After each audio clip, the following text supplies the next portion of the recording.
দীর্ঘ ২০ বছর লড়াইয়ের পর আফগানিস্তানের তালেবান সরকার ক্ষমতায় আসে ২০২১ সালে। তারপরেও ৪ বছর মধ্যখানে কেটে গেছে।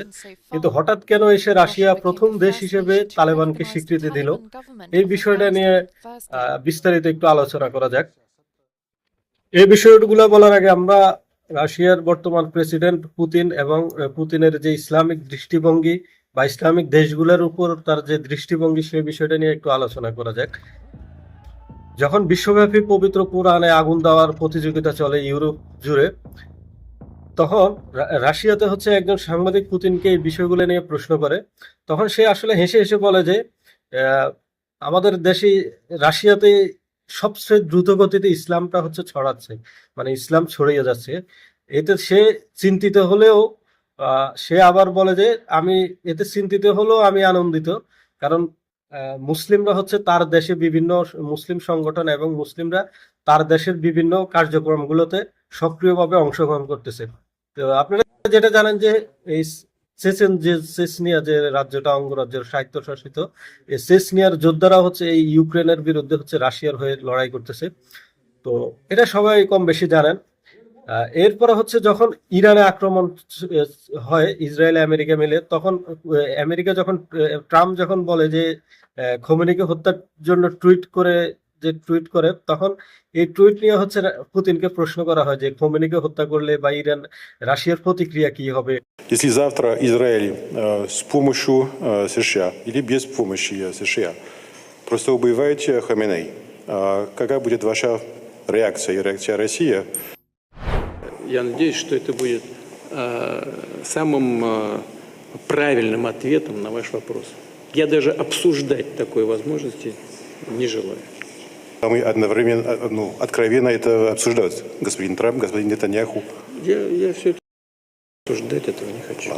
তখন রাশিয়ার প্রেসিডেন্ট পুতিন এই বিষয়ে কথাই বলতে রাজি ছিলেন না। তো তারপরে আবার তাকে প্রশ্ন করা হয় যে ইরানকে সহযোগিতা করবে কিনা যদি প্রয়োজন হয়। তখন পুতিন পাল্টা সাংবাদিকদেরকে বলে যে রাশিয়ার ২০০ বিজ্ঞানী আপনার হচ্ছে বর্তমানে ইরানের পারমাণবিক কার্যক্রমের সাথে জড়িত, তারা ওখানে এখনো আছে, কার্যক্রম চালাচ্ছে। তো এর চেয়ে বড় সহযোগিতা আর কি? পুতিন এইভাবে সাংবাদিকদেরকে আসলে পাল্টা প্রশ্ন করে।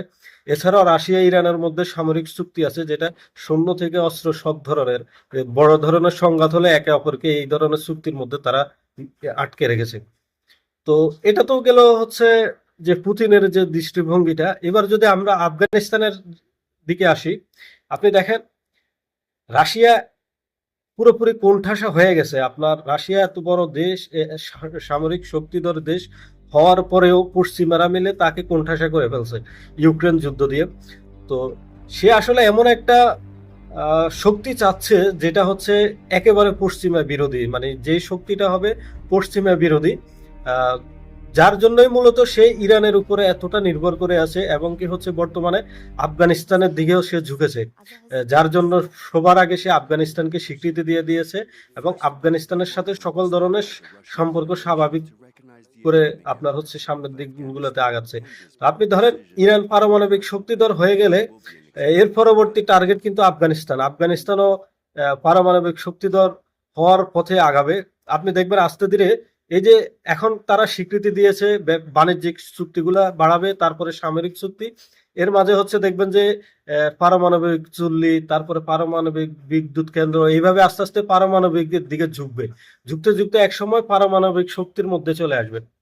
তো রাশিয়া আসলে এই ধরনের একটা শক্তিকে চাচ্ছে যে তার সহযোগী বা তার সাথে থাকার, কেননা পুরো আপনি যদি পশ্চিমাদের দিক থেকে দেখেন, পুরো ইউরোপ এবং আমেরিকা এবং কি হচ্ছে অস্ট্রেলিয়া, বিভিন্ন জোটগুলা কিন্তু রাশিয়া বিরোধী। এখন তার একমাত্র ভরসা হচ্ছে এই এশিয়ার এই কয়েকটি দেশ।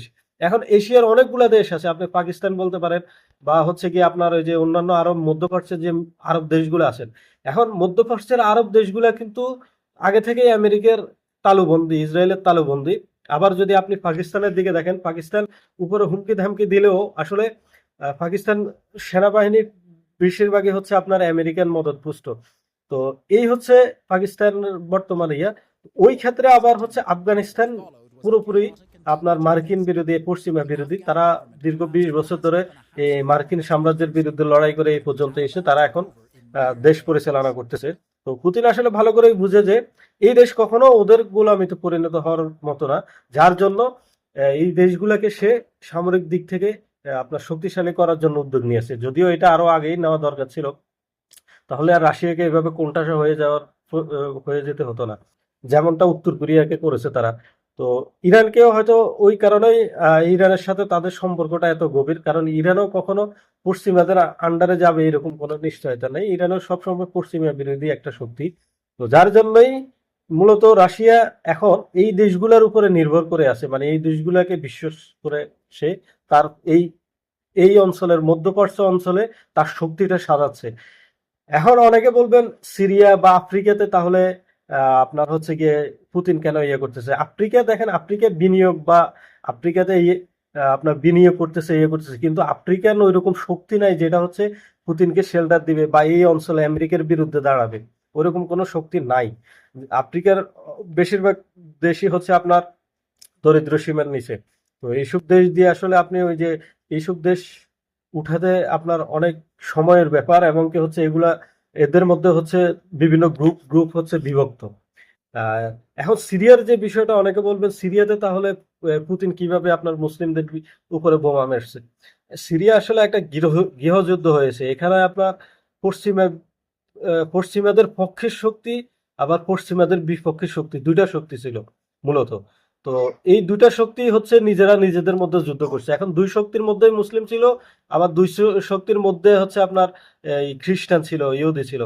তো যার জন্যই পুতিন হচ্ছে যে শক্তিটা হচ্ছে পশ্চিমা বিরোধী তাদের হয়ে, অর্থাৎ বাশার আল আসাদের হয়ে তারা হচ্ছে ওই যে আপনার বিভিন্ন এই জঙ্গি গোষ্ঠী, যেমন আইএস বা অন্যান্য যে জঙ্গি গোষ্ঠীগুলো আছে, আহ, যারা হচ্ছে আমেরিকান মদতপুষ্ট, তাদের উপরে আক্রমণ করেছিল।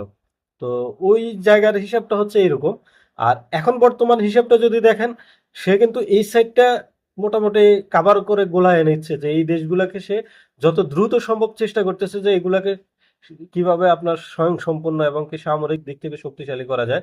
কারণ আপনি দেখেন মধ্যপ্রাচ্য পুরো গোলায় আসছে, আপনার সবগুলা দেশ এখন আমেরিকা ইসরায়েলের আপনার হচ্ছে গিয়ে তালুতে বন্দী হয়ে যাচ্ছে, যেমন সিরিয়া হয়ে গেছে, তারপরে হচ্ছে বিভিন্ন দেশগুলো হয়ে যাচ্ছে, মিডল ইস্ট পুরো তার দখলে চলে যাচ্ছে। এখন এই অঞ্চলের যারা হচ্ছে মুজাহিদিন আছে, যারা হচ্ছে এই পশ্চিমা বিরোধী শক্তি আছে, তাদেরকে টিকে থাকতে হলে আসলে খ্রিস্টান ওই মুসলিম চিন্তা করে হবে না, একে অপরের সহযোগী হয়ে আপনার হচ্ছে গিয়ে আপনার প্রতিরোধ গড়ে তুলতে হবে। মূলত এটাই হচ্ছে কথা। আর আপনার এমনি তো আপনারা জানেন যে হাদিসে একটা ইয়া আছে, ভবিষ্যৎবাণী আছে, যে একটা সময় আপনার হক ও বাতিলের লড়াইয়ে হচ্ছে আপনার খ্রিস্টানরাও হচ্ছে আপনার হকের পক্ষে নিয়ে আপনার বাতিলের বিপক্ষে যুদ্ধ করবে। আবার বাতিলের মধ্যে হচ্ছে অনেক মুসলিমও থাকবে, যারা বাতিল হয়ে মুসলিম হয়েও বাতিলের পক্ষ নিয়ে, মানে ইহুদিদ্দিন নাসারাদের পক্ষ নিয়ে আপনার মুসলমানদের উপরে হামলা করবে। তো এটাই হচ্ছে স্পষ্ট বার্তা, যেটা এখন বর্তমানে হচ্ছে, এটাই হচ্ছে মূলত এই হাদিসের এই ভবিষ্যৎবাণীটারও মানে যে হাদিসের যে ভবিষ্যৎবাণী, এটার মূলত প্রতিফলনটা এখন বোঝা যাচ্ছে যে কোন দিকে এটা গড়াচ্ছে। বাস্তবতা আস্তে ধীরে এই দিকে এই সাইডটাতে আসতেছে, যে এটা দুইটা জোট হয়ে যাবে, একটা হচ্ছে হকের পক্ষের আর একটা হচ্ছে বাতিল। দুটাই হচ্ছে, দুটার মধ্যেই আপনার মুসলিম অমুসলিম থাকবে। এই তারপরে হচ্ছে একটা মালহামা হবে, বড় ধরনের একটা মালহামা।